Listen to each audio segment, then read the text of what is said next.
More than 2 decades after President George W. Bush pursued regime change in Iraq, the Trump administration is defending its actions to capture Venezuela's leader. After previously campaigning against military interventions in Iraq, Afghanistan, and Libya in 2016, President Trump's second term has been marked by his attacks on Iran's nuclear program, strikes on alleged drug trafficking boats in the Caribbean and Pacific, and now the capture of Venezuela's Nicolás Maduro.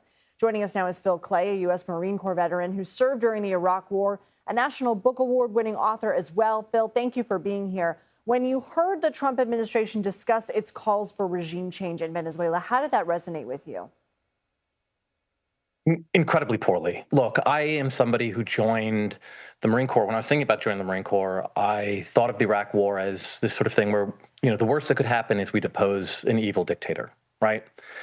And then there's civil war, mass death, genocide, mass rape, slavery. I was talking with a Yazidi woman who'd been enslaved by ISIS 18 years after I first started thinking about the decision.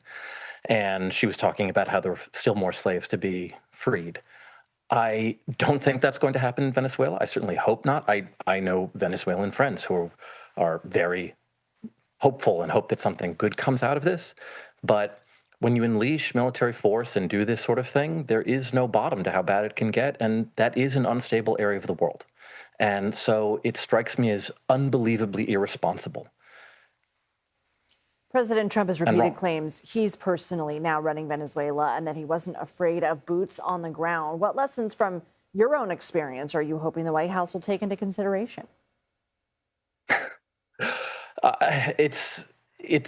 Frankly, it's mind-boggling to me that we're actually talking about this, right? As I said, the downsides are incredible. So it doesn't seem as if there has been a lot of forethought in terms of, what the aftermath is. So you have this incredible military operation, and everybody in the administration seems thrilled about that.